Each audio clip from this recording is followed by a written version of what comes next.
Radio Universidad de Chile presenta Herencia y Coherencia, historias que cambian vidas. Un programa del Centro Desarrollo Sistémicos Cerval. Conduce Susana Muñoz Aburto.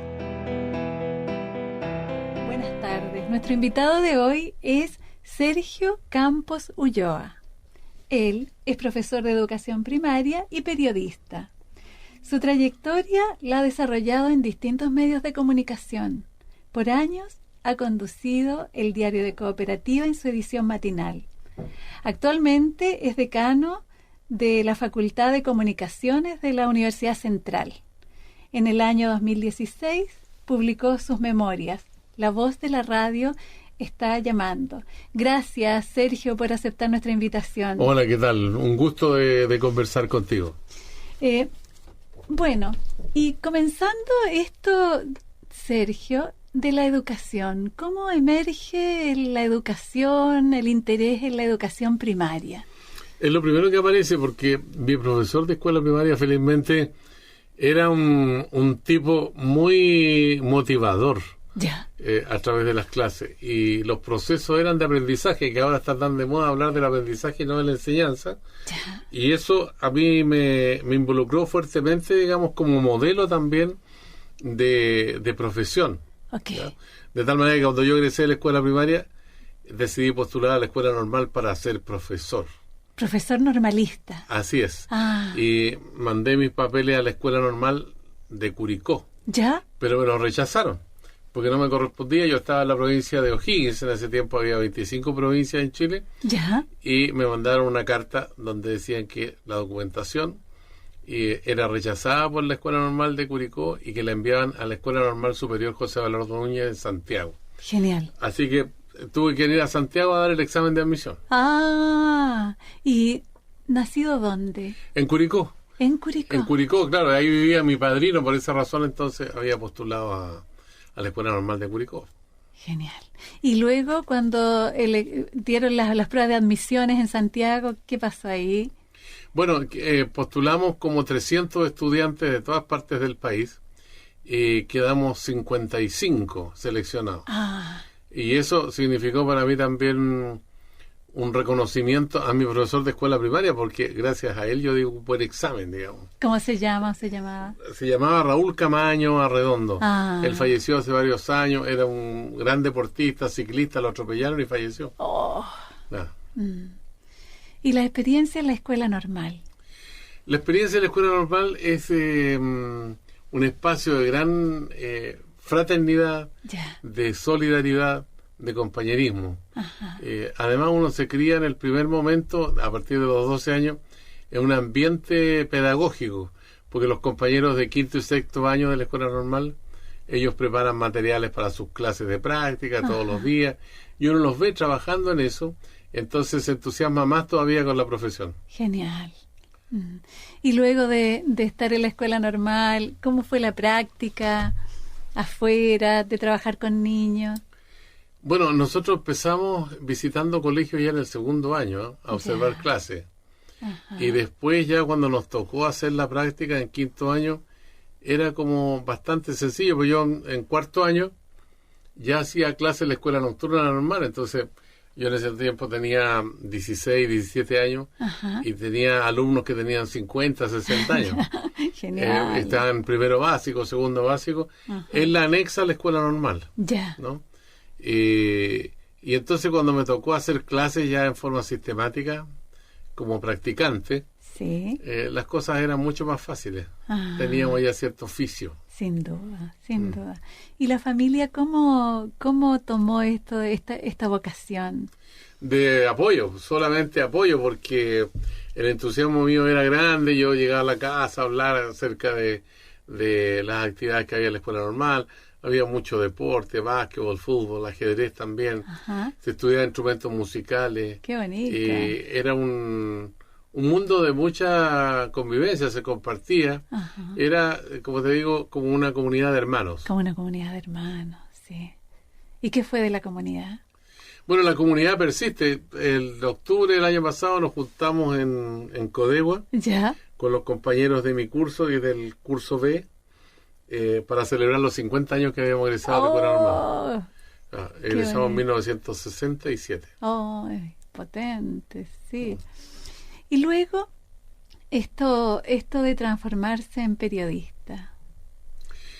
En realidad eso viene de la Escuela Normal, porque en la Escuela Normal existía una radio que no estaba funcionando y yo la rehabilité la radio. Ya. Conseguimos un espacio para armar unos estudios, con un control, una sala de locución, y el director de la escuela nos dio también los recursos para comprar un amplificador, parlante, y teníamos en todos los patios y comedores y dormitorios de la Escuela Normal, teníamos parlantes. Entonces transmitíamos ahí, nos levantamos temprano, hacíamos un noticiario. Ya. Comprábamos los diarios al frente ahí en Bernal de Mercado con la Alameda. Ajá. Y nos iban a dejar los diarios y con eso hacíamos noticiarios y también teníamos programas de música, que en los recreos se suspendía la programación, pero en los recreos siempre había programación al aire. Imagina. ¿Y luego eso? Bueno, la Escuela Normal me dio esa herramienta y ese entusiasmo. Yo salí de la Normal y postulé a la Universidad Técnica del Estado para estudiar como profesor de publicidad y como publicista, las dos carreras. Ya. Si uno estudiaba, por ejemplo, para profesor de publicidad, tenía que tomar todos los ramos en común con los otros compañeros de la universidad que estudiaban pedagogía, por ejemplo, en física, en química, en matemática, en castellano. Habían ramos comunes en primer año para los que querían ser profesores de publicidad. Ya. Y ahí compartíamos en ese paraninfo que hay en la universidad, donde habían 200 alumnos en la clase de distintas carreras, con sociología, con antropología, con filosofía. Y después ya se perfilaba la carrera, digamos, docente con otros cursos, pero al mismo tiempo la carrera de publicista. Okay. Y yo llegué hasta el tercer año cuando se abrió un espacio para un curso de locución que había en el Sindicato Profesional de Locutores de Chile. Ya. Y postulé y quedé en ese curso. Eso ya me hizo renunciar después a la universidad. No terminé las carreras. Ya. Por eso nunca digo que soy publicista, ni siquiera pongo en mi currículum estudio de publicidad. Y bueno, ahí empecé a trabajar ya como profesor en 1967, pero en el 68 ya estaba haciendo radio con Máximo Clavería, en la radio Carrera, en el fútbol. Okay. Y este curso se hizo a comienzos de 70. ¿Ya? Y cuando terminé el curso, inmediatamente empecé a trabajar en la Radio Prat, tuve 2 meses ahí, y después ya llegué a una radio grande, la Radio Corporación, que tenía radioteatro, auditorio y grandes noticiarios. Ahí empezó mi carrera en la radio. La carrera en la radio. Está hablando de 1970 y un poco antes también. Pero había hecho programas en la Radio Rengo de Rengo, que eran programas de música mexicana. ¡Ay, qué bonito! Y llegaban sacos de cartas, porque en ese tiempo no existía internet nada. Ni teléfonos celulares tampoco. Así que, pero contestábamos las cartas y las leíamos. ¿Y las leían al aire? Al aire, sí, claro. Seleccionábamos párrafos. Genial. ¿Y las revisaban todas como durante el programa? No, durante el programa, porque todos los días llegaba un saco de cartas. ¡Oh! Qué potente, sí. ¿Y qué importancia tiene la voz para usted, Sergio? Bueno, la radio tiene 4 elementos para comunicar, ¿no? La voz, la música, los sonidos y efectos especiales y el silencio. No tiene más. Ya. Son los únicos recursos. Y a esos recursos hay que sacarle partido. Y la voz es muy importante, de tal manera que la gente pueda entender los mensajes, se articule bien, no se hable ni demasiado rápido ni demasiado lento, porque si no se duerme la gente, o en el caso de la rapidez la gente no entiende lo que está hablando. Entonces, la voz, digamos, es como el motor de la comunicación radial. Ok. ¿Y en la vida? ¿Su voz? En la vida la voz es la misma de siempre.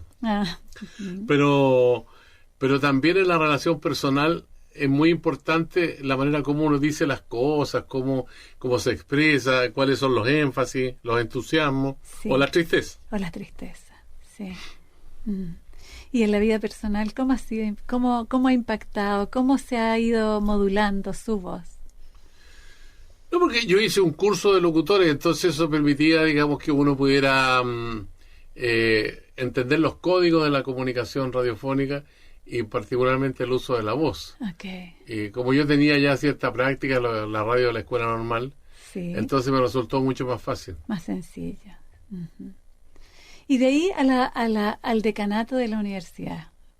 Es que ese es un proceso mucho más largo porque yo, aparte de ejercer como profesor, hacía clases en una escuela ahí en Vitacura, en la Inmaculada Concepción. Ajá. Cuando volví de Argentina, Argentina. estuve en Argentina. Ya. Fue como mi retorno a la radio, pero en la etapa anterior yo empecé a estudiar periodismo en Argentina, terminé un curso, pero ese curso no tenía validez acá. Ah. Y después se abrió un espacio en la Universidad Técnica del Estado, Universidad de Santiago de Chile, Sí. para regularización de estudios. Como yo tenía ramos de publicidad en la misma universidad, Sí. me reconocieron los ramos y pude terminar la carrera con 3 años de estudios adicionales. 2 años y medio fue aproximadamente. Y ahí ya tenía la complementariedad entre el periodista, el profesor y el locutor. Tremendo. Es una sola persona. Ajá, Claro. una sola persona. Y la ida a Argentina, ¿en qué se enmarca? ¿En qué contexto? Bueno, en Chile hubo un golpe militar en 1973. Yo trabajaba en la Radio Corporación. Ya. Y en la Radio Corporación fue bombardeada la planta transmisora y bueno, y todo el personal despedido. Y esa situación significó también un complemento. Yo trabajaba en la Escuela Consolidada de Ávila, y la profesora ahí, y nos detuvieron un par de veces y después nos exoneraron ya en 1974. Ajá. Fuimos despedidos del cargo y ya no teníamos posibilidad de trabajar en ninguna parte. Ajá. Por lo tanto, ahí yo tuve que emigrar a la República Argentina y en Argentina estuve casi 4 años. Okay. ¿Y la vivencia? Bueno, en Argentina encontramos mucha solidaridad. Pues en ese tiempo, a pesar que Argentina tenía democracia, pero había una dictadura encubierta, actuaba la AAA, la Alianza Anticomunista Argentina, y eso representó para mí también un motivo de gran preocupación. En Argentina fue asesinado el general Carlos Prats, Ujú. en el barrio de Palermo, Sí. con su esposa Sofía Cadder. ¿Esto era en Buenos Aires? En Buenos Aires Me radiqué en Buenos Aires. Es- Y en 1976 se produjo el golpe allá contra María Estela Martínez de Perón y asumieron los militares el poder en Argentina. Segundo golpe de Estado Segundo golpe en menos de de 4 años. Oh. ¿Y la familia? Bueno, yo me casé en Argentina con mi señora que es dentista, que fue de visita a la misma casa donde yo estaba. Ya. ¿Chilena? Ahí nos conocimos. ¿Chilena? ¿Ya? Chilena, Ok. sí. Así que ahí nos casamos y tuve una hija en Argentina que tiene 42 años ahora, Lorena. Lorena. Sí. Ujú. Y después nos vinimos a Chile ya hacia el 77 y ahí yo de nuevo retomé trabajando en la radio Yungay y la radio chilena hasta que llegué a la radio cooperativa. Bien. En Y- corto tiempo, eso fue en menos de 4 meses. Es como una vivencia del tiempo completamente Claro. distinta, ¿no? ¿Y cómo fue esto de estar en la radio cooperativa, trabajando en ese contexto? Bueno, era muy difícil porque la dictadura era una amenaza permanente para la libertad de expresión y el derecho a la información. Ujú. El régimen dictatorial imponía medidas muy arbitrarias, fuimos clausurados varias veces. O sea, era un espacio muy incierto durante todos esos años. De más. ¿Y el miedo? Es que el miedo no era parte de nuestra experiencia, más bien era de la preocupación. Ok. Pero de todos los que formaban parte de la radio cooperativa, nadie tuvo miedo, porque nadie que tuviera miedo podía haber arrancado. Ya. Y no existía esa posibilidad. Más bien era de fuerte compromiso con el trabajo que hacíamos en la radio. Que te cuidaba, ¿no? Como, Claro. Ujú. Bien. Y en ese sentido, las idas y venidas, ¿cómo fueron impactando en la propia vida? Bueno, en realidad cuando uno piensa en la construcción de futuro, lo hacen en el largo plazo, y en el mediano plazo, y en el corto plazo. Ya. En este caso, todo está en función del corto plazo, o sea, vivir el día a día, Ya. y con la esperanza de conquistar la democracia y la libertad de expresión, Ajá. como una aspiración, como un sueño. Como un sueño. Claro. Pero no más que eso. Digamos. Sí. ¿Y el resto del equipo en términos de la construcción del sueño? Bueno, es que los sueños se construyen con los demás también. Sin Si uno duda. es un animal social, entonces los demás que estábamos en el proyecto de la radio cooperativa, pensamos que ahí tenía que darse, digamos, una fórmula para romper el cerco que existía, la censura, del atropello a la libertad de expresión y el derecho a la información, todo eso. Bien. Sergio, ¿y cuando el sueño se cumple? Cuando se va la dictadura, ¿cómo se vive esa transición? ¿Cómo vive el proceso? Es que eso es bien complejo porque, si bien es cierto, hay una alegría inmensa con el triunfo del no en el plebiscito, Sí. que ya era un signo, digamos, de un tiempo nuevo, pero después se van dando una serie de situaciones porque, por ejemplo, la elección presidencial se produce un año después, Sí. ¿no? Y después mucho tiempo asume Elwin como presidente de Chile, o sea, la dictadura fue dejando todo un colchón para asegurarse de sus privilegios, de su control del poder y todo eso, Ajá. hasta mucho después. Ujú. Por lo tanto, eso tiene una complejidad muy grande, muy difícil de sintetizar en dos líneas, digamos. Pero yo diría que lo peor era la amenaza permanente sobre el sistema democrático. Ok. Mm. Esa amenaza que estaba como latente, ¿no? Como... Claro, hubo el boinazo y otro ejercicio de enlace por el Pinochet, que era 1.000 millones de pesos que el hijo de Pinochet, el mayor, había defraudado en una empresa, Valmoval, que es una empresa de fabricante de carrocería, de piezas metálicas, y que tenía un convenio con FAMAE. Ajá. Y toda esa situación provocó mucha incertidumbre. Incertidumbre. ¿Y cómo impactaba la incertidumbre en el equipo de trabajo? Y en la familia. Mira, en el fondo no te das ni cuenta porque estás cubriendo la información en las noticias en el día a día. O sea, el desenlace puede ser cualquiera, nadie podía adivinarlo. Exactamente. Entonces, era la tranquilidad, digamos, que estábamos haciendo un trabajo honesto. Eso nos daba mucha solvencia. Estupendo. Y en términos de esas transiciones hasta hoy, ¿cómo es que reconstruyes la historia propia para llegar al decanato de la Escuela de Comunicación? Yo empiezo a hacer clases en la Universidad de Chile en 1997-96, Ya. cuando asume Farideh Serán como directora de la Escuela de Periodismo en la calle José Carrasco Tapia. Ahí empecé a hacer clases yo. Ajá. Y después pasamos allá al campus Juan Gómez Milla, en la Escuela de Periodismo, hacía clases de radio, hice también de periodismo político, de periodismo económico, y el edificio nuevo nos dio espacios mucho más habitables, digamos, desde el punto de vista de la necesidad educativa. Y eso ocurrió después que yo estuve en la Universidad Técnica del Estado, en la Ya. Universidad de Santiago. Sí. Yo ahí también hice clases, Ajá. ¿no? Pero después de ahí lo dejé, eso me fui a la Chile Ya. a hacer clases de periodismo. Ok. Bueno, el decanato, eso ocurre el año pasado, en enero, cuando me ofrecen la posibilidad de conducir en la Facultad de Comunicaciones de la Universidad Central de Chile, Ya. la Escuela de Periodismo y la Escuela de Publicidad, Ok. ¿no? Y hasta ahora nos ha ido sumamente bien porque aumentamos los puntajes en periodismo, aumentamos los puntajes en publicidad Ajá. y la cantidad de alumnos también. Perfecto. Entonces estamos plenamente satisfechos porque la Universidad Central no tiene un dueño. Ya. No existe un empresario que sea dueño ni una empresa que sea propietaria de la universidad. Ajá. Esta es una universidad que pertenece a sus profesores. Ah, Entonces eso también te da un carácter distinto para el trabajo profesional. sin duda. ¿Y qué impacto, Sergio, cree usted que tiene su presencia como decano en esta facultad?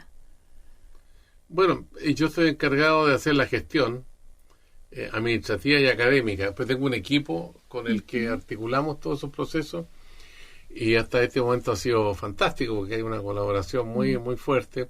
Estamos preocupados de los chiquillos, las chiquillas, estamos preocupados del VIH-Sida, del alcohol, de las drogas, del matonaje o bullying, como llaman algunos. Ajá. ¿No? Todo eso, esas situaciones nos preocupan enormemente y nuestras puertas, es lo que le he pedido yo también a los directores de escuela, a los secretarios de estudio, que las puertas tienen que estar abiertas a la oficina para atender a los estudiantes en cualquier momento. Perfecto. Nuestra tarea esa es primordial. Ajá. Y aquellos chiquillos que están con problemas en alguna asignatura, Sí. tienen tutoría y para rescatarlos porque no queremos que se pierdan. Ah, Y eso forma parte de un trabajo que es bien intenso porque además estuvimos trabajando en la acreditación de la universidad ya. hace poco y tenemos que seguir trabajando en función de mejorar nuestras instalaciones, Sí. que tiene muy buena la universidad, Ajá. y al mismo tiempo de rescatar a aquellos chiquillos que están en dificultades, como te decía. Sí, sí.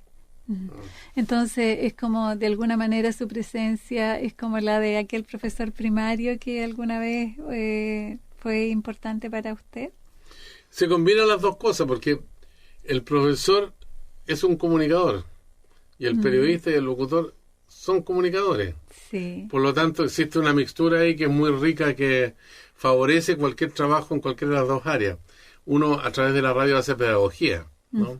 Y en la facultad, en el aula, también hace pedagogía. Entonces, la pedagogía que se hace en el aula es para un grupo de 30, 40. Sí.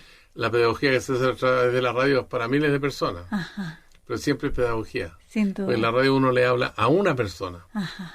Son muchas, una persona, no es un colectivo de audiencia. Porque son personas distintas, o sea, no tienen nada en común salvo que están escuchando la misma radio. Perfecto. Entonces es como que la voz puede llegar como en forma única y particular a cada una de las personas. Claro. Ujú. Sí, estupendo. Y en ese sentido, en el mundo de este proceso y esta trayectoria, el mundo personal de las emociones, las frustraciones, los contentos, ¿cómo han ido impactando y simbolizándose en esta vida?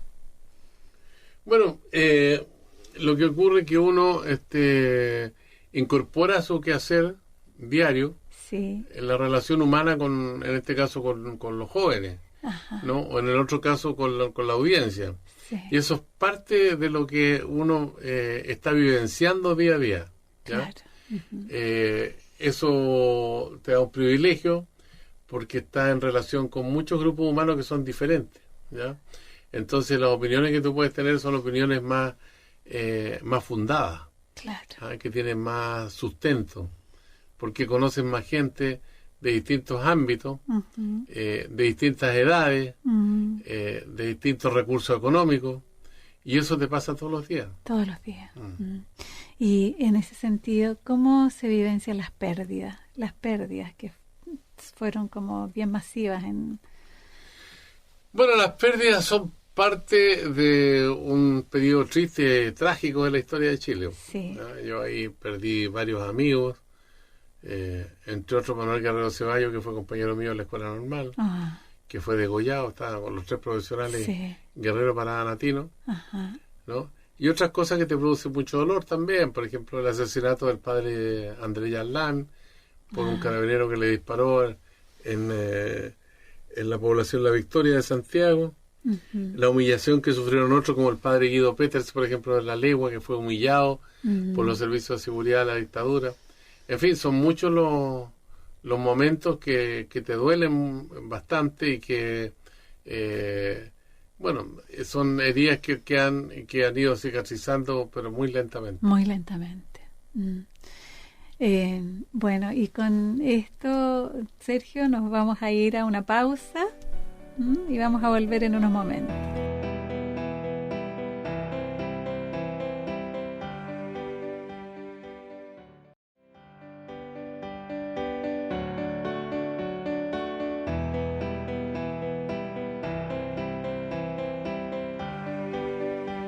Bueno, aquí estamos de vuelta con Sergio Campos Ulloa. Sergio, para hacer preguntas como más abiertas aún, es como, ¿y el amor en su vida? Uno podría decir que, bueno, el amor es parte de la vida misma, digamos. Sin duda. Y uno aprende del amor del momento en que naces, recibes caricias de la madre, el cariño de la familia, de los padres, en fin. Sí.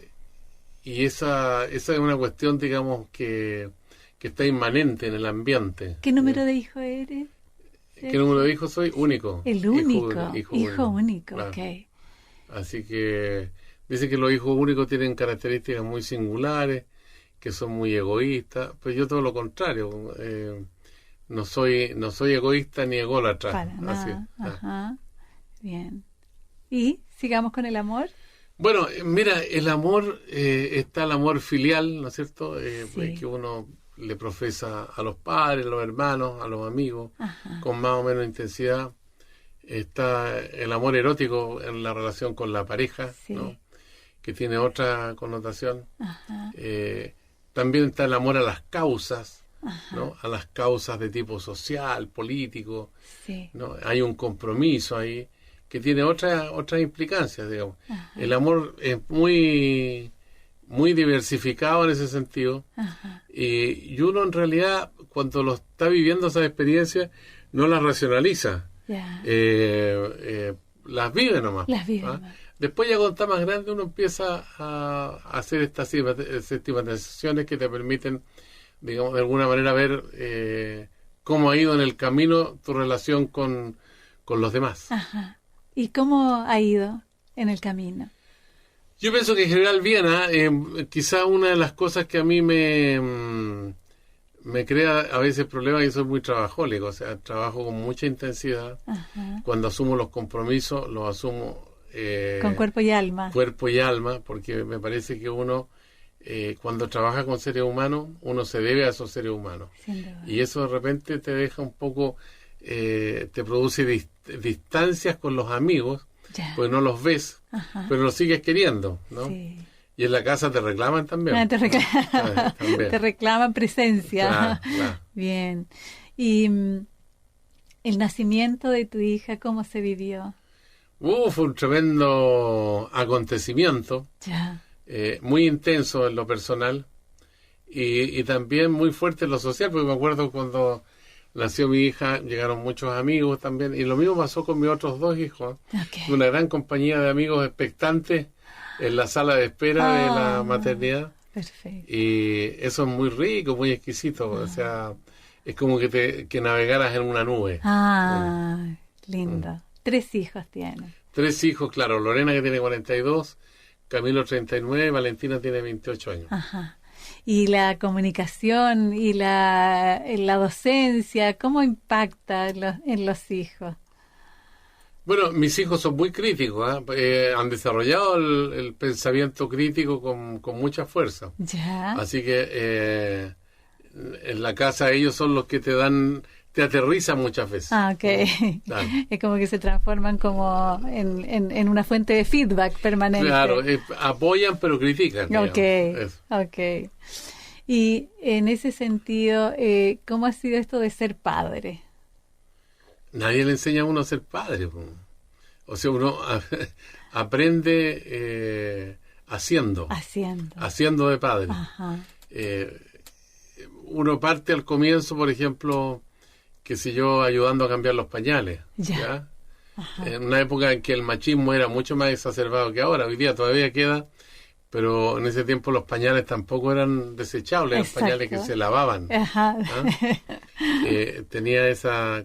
Además yo era muy aprehensivo. Ya. Me preocupaba porque mi hija no pasara frío, no tuviera calor, que se entretuviera, jugaba mucho con ella. Ya. Estuve mucho tiempo yo en Argentina para eso. Acá, cuando ya llegamos a Chile con mi mujer y tuvimos los 2 otros hijos, los tiempos eran mucho más escasos. Ok. Mm. Yo tengo un amigo que... Máximo Claría, que te mencioné, Sí. era periodista, relator deportivo, profesor también. Entonces murió la señora Eugenia Rodríguez, Ya. profesora de artes plásticas también en la Consolidada Ávila, y se quedó solo. Ok. Entonces tuvo un pequeño accidente casero en la casa, tiene 85 años, y los hijos, tiene 2. Le dijeron, papá, tienes que irte a vivir con alguno de nosotros, no puedes estar solo. Entonces él aceptó esa posibilidad, y hay un hijo que vive en Los Ángeles y otro hijo en Santiago. Me estaba contando el chico Andrade, que también fue compañero mío en la escuela consolidada en La Dávila, que él dijo, yo me iría a vivir con los 2, pero uno en Santiago, otro en Los Ángeles, no se puede. Pero uno de los chicos es ingeniero y estudió fuera de Santiago. Ya. Entonces dijo, yo a él, durante los años que estudió, lo vi poco, ¿no? Entonces me voy a ir a vivir con él en esta primera etapa y después con mi otro hijo. Es parte de la vida. Ahora, sí. De repente resulta difícil para los padres, quizás para las mujeres es más complicado, pero para los hombres no es tanto, pero sí, igual es complejo irse a vivir con un hijo, Claro. ¿no? Porque ellos tienen su vida familiar, ya tienen su pareja, tienen sus hijos, y tienen otro ritmo de la existencia. Entonces, las personas mayores tienen un cierto orden y una disciplina ya. Sí. Toman desayuno una hora, el almuerzo lo otro, la 11, la comida. O sea, como está un ritmo, ¿no? Claro, se acuestan, qué sé yo. Y no sé por qué, pero a mí me han dicho que cuando uno ya está viejo se cuida más. Es probable. Porque la gente de la tercera y cuarta edad, de repente bajando una escalera se quiere una cadera y le cambia la vida, se acerca más a la muerte, ¿no? Sí, se acerca más a la muerte. ¿Y tus padres? Bueno, mi padre murió hace muchos años, tenía 56 años él, de una peritonitis, y mi madre murió el 2002. Ok. Tenía 92 años. Así que eso de alguna manera es un preanuncio que voy a vivir harto tiempo. Pero de repente uno dice, si estás en una situación precaria desde el punto de vista de la salud mental, salud física, no tiene mucho sentido, digamos, aferrarse a la vida. ¿No? Ahora uno lo dice cuando está totalmente lúcido, en funcionamiento y lúcido, pero quizás después cómo ir a hacer, habrá que esperar el momento. Habrá que esperar el momento, sí. ¿Qué significa la tercera y cuarta edad para ti? Mira, yo le digo a los chiquillos en la sala, le digo yo, ustedes tienen una enfermedad que es muy grave. Entonces me dice, ¿qué yo? No, todos tienen esa enfermedad. Felizmente, le dije yo, esa enfermedad tiene cura. Ya. Es una enfermedad que dura muy poco, ¿no? La juventud. La juventud es una enfermedad que dura muy poco. Ok. ¿Ya? ¿Qué dicen ellos? No, ellos se quedan hepaté. Lo que ocurre es que yo lucho mucho con respecto al tiempo y la manera como lo administran ellos. Ya. Yo creo que las nuevas generaciones, de cualquier época, pero en esta peor todavía, administran muy mal el tiempo. Y el tiempo es algo que se consume y no se puede recuperar. Jamás. ¿Ya? Es como un viaje al infinito y que no puedes volver atrás. ¿Ya? Entonces, cuando tú me preguntas cómo yo vivo esta experiencia, vivo esa experiencia compartiendo con los chicos, pero al mismo tiempo todas las herramientas que yo he ido adquiriendo, las competencias, ¿no? Las trato de volcar en la sala de clase. Perfecto. Y en el fondo busco ahorrarle ciertas inutilidades. Por ejemplo, si hubiera estudiado un instrumento musical, estudié algo de violín, acordeón ahí, ¿Ya? pero nunca me involucré demasiado. Pero casi la mayoría de mis compañeros así aprendieron a tocar un instrumento. Porque nos dedicamos con otra bartolear, entonces fue un tiempo perdido y ese tiempo no se recupera. O sea, ahora ya estoy muy viejo para estudiar algún instrumento musical. Eso. O sea, es como la lucha ahí tiene que ver con que los jóvenes no pierdan el tiempo. Claro, que usen bien sus tiempos. Yo le digo, por ejemplo, viene el fin de semana, ¿verdad? Lo primero, hagan sus trabajos y después carreteen. Okay. Y no al revés, porque cuando carretean viernes, sábado, el domingo están reventados y empiezan a hacer trabajo el domingo en la noche y los trabajos no salen bien hechos a esa hora. Exactamente. En el fondo es eso, digamos, ayudarlos en ese sentido. Y como son estudiantes de periodismo, especialmente donde yo hago clases, le digo, hay una cuestión que ustedes pueden hacer y que es gratis hoy día. Leer mucho, para ser buenos periodistas. ¿no? Tenemos que mejorar la raza de los periodistas. Que mejorar la raza de los periodistas. La raza de los periodistas. Está más o menos la raza nomás por eso. ¿Y qué es lo que tiene de más o menos la raza de los periodistas, Sergio? Hay poca profundidad en el trabajo que hace el periodista en general. Ya. Hay preparación muy precaria en términos de enfrentar un hecho informativo, por muy simple que sea. Muy pobre el lenguaje. Pobre el lenguaje. Porque leen poco. ¿No? Y además como los estudiantes, los chicos tienen un metalenguaje que prácticamente de sí, no, o levantan el dedito como ocurre en internet. Ya. ¿No? En vez de hacer un comentario, ¿no? Buscan un dibujo y lo ponen ahí con el dedo hacia arriba diciendo que está bien, ¿no? Okay. Sin argumentar. Okay. Eso. Entonces, en ese sentido es como fomentar la lectura, ¿no? La lectura es fundamental para un estudiante de cualquier nivel de enseñanza básica, media, universitaria. Perfecto. ¿Y qué significó para usted la lectura, Sergio? Conocer mundos que los exploré a temprana edad. Por ejemplo, nosotros leíamos La Divina Comedia del Dante Alighieri, la leía el profesor en la escuela primaria. Todos los días a las 5 de la tarde se leía media hora, ¿no? Ya. Él leía un par de párrafos y después nos hacía leer a nosotros. Y ahí aprendí a leer bien yo. Y con lectura comprensiva. Hoy día los estudiantes leen mal. ¿Ya? Y comprenden menos. Y comprenden igual como leen. Perfecto. Entonces la lectura es como una recomendación general a los estudiantes y a todo el mundo. La lectura te da el acceso a otras puertas del conocimiento. Y yo les digo siempre a los muchachos, a las muchachas, entre más sé cosas me doy cuenta que soy más ignorante de lo que pensaba. Esa es un poco la clave. Perfecto. Sergio, y profundizando un poco más sobre las heridas, los duelos y la muerte, ¿qué significan para usted? Los duelos son... Estas pérdidas que... un apriete del pecho. Un apriete del pecho. Perder un poco el oxígeno. ¿No? Porque te produce una angustia muy grande. Sí, claro, es muy fuerte cuando hay un dolor, digamos, de la pérdida de un amigo, de un familiar. Y la muerte es un espacio lleno de misterio.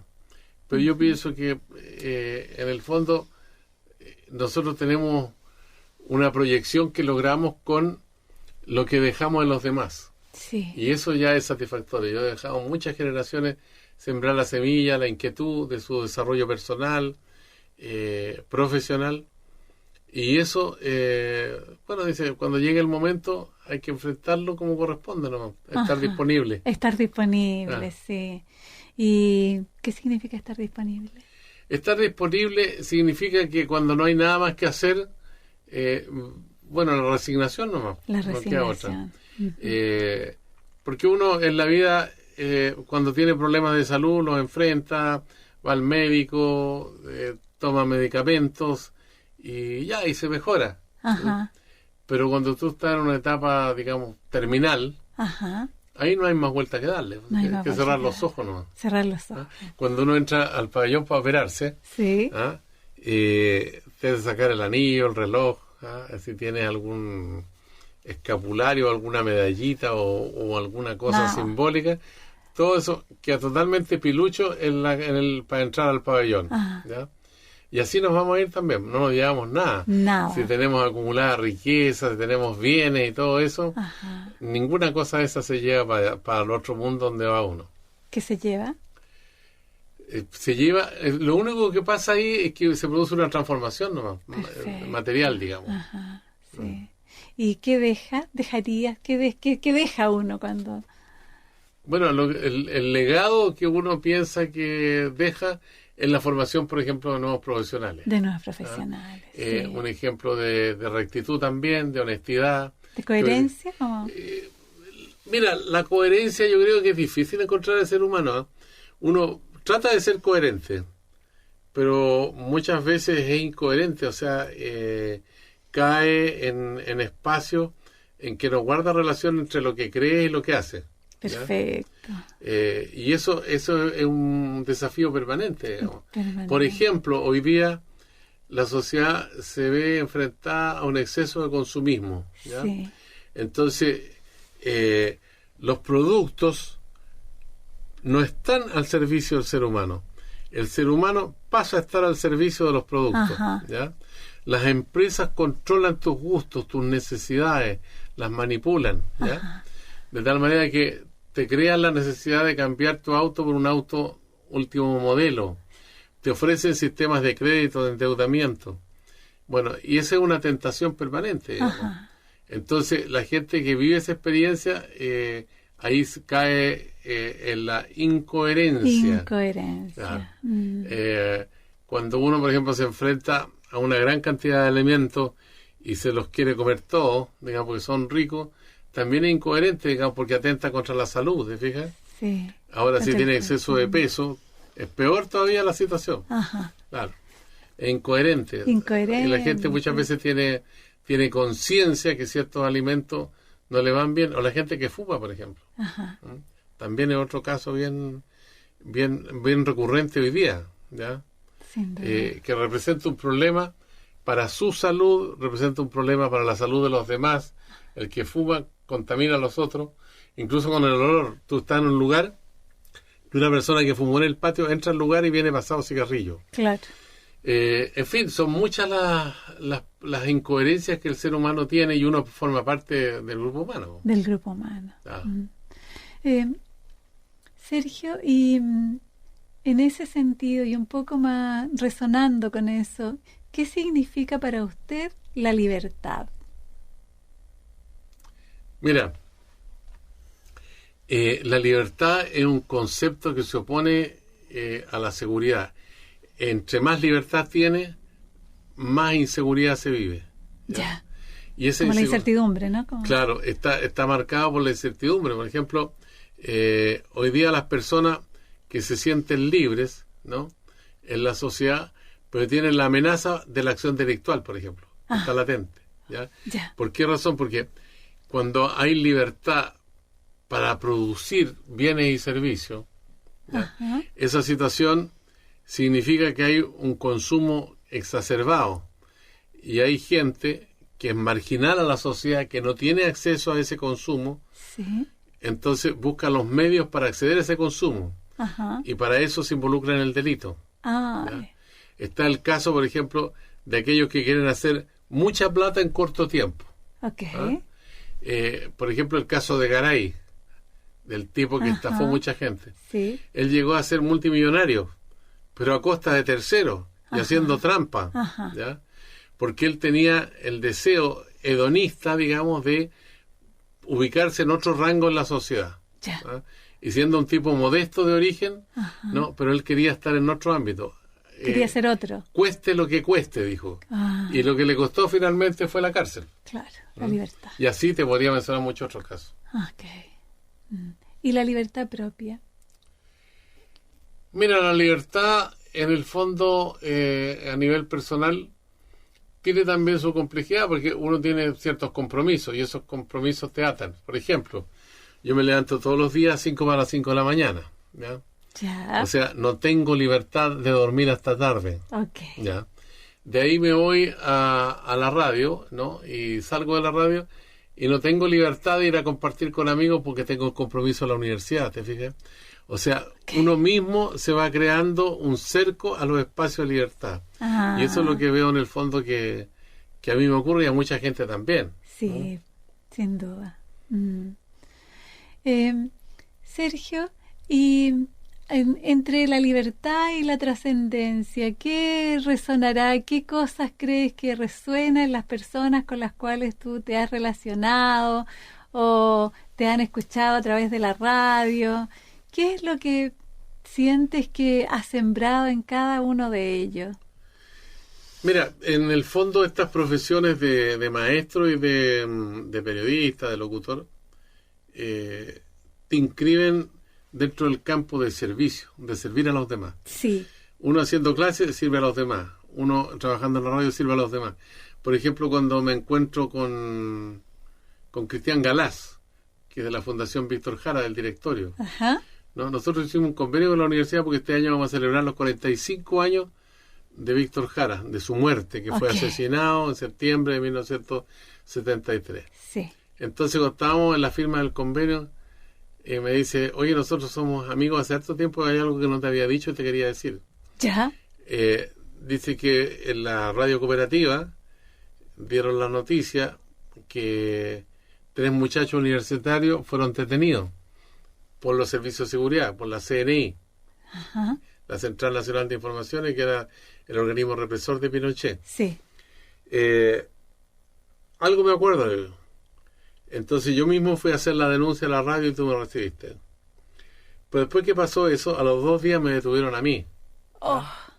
Entonces, cuando mi mamá se enteró de esto, te contó a ti, te fue a contar a la radio, y tú contaste que este muchacho que fue a la radio a denunciar la detención de 3 de sus compañeros, no, también fue detenido por los servicios de seguridad de la dictadura. Ellos lo tienen. Y esa situación le significó la libertad. Los liberaron a los 3 y a él también. ¿Te fijas? Entonces, tú te das cuenta que en el fondo cumple una labor de servicio.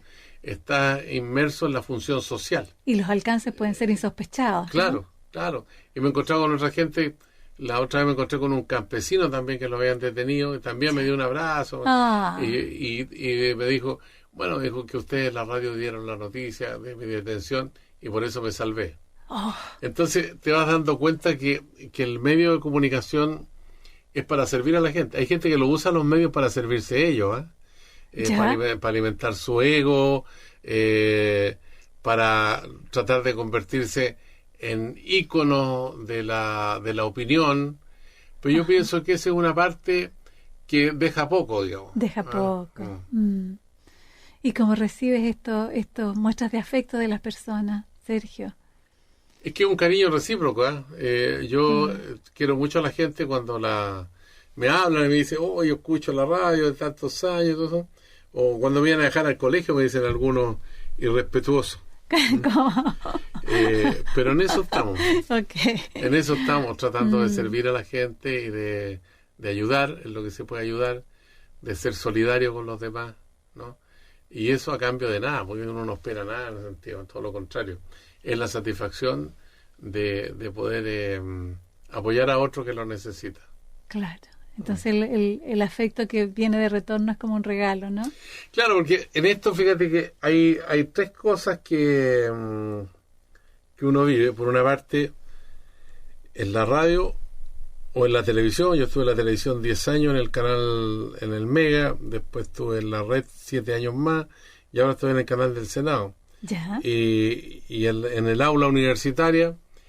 Y todo eso va formando una serie de mundos que se interrelacionan, ¿no? Sí. Y todo esto es pura comunicación, porque los seres humanos tenemos una virtud esencial y original, que vivimos navegando en la comunicación. Okay. Todas las cosas que existen, ¿no? Existen porque se comunican. Ajá. ¿Ya? Por ejemplo, esta conversación que estamos teniendo acá, Ajá. es una conversación, bueno, que podría quedar entre los dos, pero la estamos compartiendo con mucha gente que está escuchando la radio. Y sin duda, parte de tus opiniones cambiarán muchas vidas. Yo espero que en lo que pueda servirle a alguien pueda recogerlo y pueda proyectarlo para sí mismo, para sus hijos, para su familia o los grupos de trabajo donde están. Exactamente. Yo no entiendo mucho los conflictos que se producen muchas veces en los grupos de personas por tontería, por estupideces, ¿ya? Y uno puede tener discrepancias con las personas en opiniones políticas, religiosas, pero siempre con respeto, porque el respeto es fundamental, digamos. Los animales no se respetan, ¿no? Uh-huh. Los animales luchan y hasta que muere uno, entonces se termina la pelea. En cambio, los seres humanos pueden bregar, digamos, en distintas posiciones sin buscar el exterminio del otro. Okay. Sí, que es como una cosa como de unidos en la diversidad, ¿no? Como sí, claro. Diversidad. Ajá. Claro. Sí. Y en ese sentido, ¿y qué significa el tiempo para ti? Bueno, el tiempo va en relación con el espacio, decía Einstein, ¿no? Sí. Y yo comparto ese principio de un hombre que revolucionó a la física con la física cuántica. Y uno se da cuenta que ese pensamiento que aparece como tan complejo es un pensamiento que él lo sistematizó, pero que estaba, no es que él lo haya inventado, ¿no? Él lo descubrió, lo ordenó, lo organizó y nos dijo, mira, el espacio y el tiempo, como uno se mueve, ¿no? En el caso, por ejemplo, de los tiempos, ¿tú sabes cuánto se demora un rayo de sol en llegar a la Tierra? Algo más de 8 minutos, ¿ya? Pero de 8 minutos luz, ¿ya? Entonces, eso a uno le cuesta entenderlo, dimensionarlo. Dimensionarlo, ¿no? Sí. Claro, cuando dice, oye, si yo emprendo un viaje a Saturno, llegaría el 2090, pues sí, pues yo no estaría vivo ya. Claro. Incluso en la ciencia ficción se han hecho muchos ejercicios de que uno va al espacio, ¿no? Y vuelve igual como salió de acá, o sea, no pasa el tiempo por el cuerpo físico, ¿no? Y vuelve acá, y acá ya están todos viejitos, muchos ya muertos, Sí. O sea, aquí hay una progresión también que tiene que ver con el tiempo, que tiene muchas lecturas. Por ejemplo, una de las lecturas es en carne propia. Sí. A medida que pasa el tiempo, tus células comienzan a envejecerse, a deteriorarse, ¿no? Y te empiezas a transformar, ¿no? Aparecen las arrugas, qué sé yo, todo eso, ¿no? Pero tenemos otra cosa que es positiva, que es la experiencia, ¿no? El conocimiento acumulado. Esa es una riqueza que uno no tiene que guardársela para uno, digamos. Tiene que transmitirla a las nuevas generaciones. Hay que inyectarle y así uno dice, el tiempo que viví no es un tiempo perdido. Ok. O sea, esto de multiplicar en otros la vivencia y la experiencia. Así es. Bien. Y Sergio, en aras del tiempo, en este momento estamos cerrando nuestra entrevista. 1000 gracias por haber aceptado y 1000 gracias por compartir tu vida. Muchas gracias a ti y a la radio de la Universidad de Chile, porque yo sigo ligado a la Universidad de Chile, soy profesor de tesis del Instituto de la Comunicación e Imagen de la Universidad de Chile, junto con ser decano de la Facultad de Comunicación de la Universidad Central, así que estoy entregado por entero. No será por mucho tiempo más, pero pienso que todo este tiempo tiene que ser bien aprovechado, bien empleado y bien potenciado para dejar una pequeña marquita, una huella, digamos, que quede en los corazones de los chiquillos y las chiquillas que han formado parte de los que estudian periodismo, que estudian publicidad, en el caso de la Universidad Central de Chile. Y sin duda mucha más gente que también es de alcance insospechado. Muchas gracias. Gracias Sergio. a ti, porque estés muy bien, ¿eh? Gracias. Radio Universidad de Chile presentó Herencia y Coherencia, historias que cambian vidas. Un programa del Centro Desarrollos Sistémicos Cerval.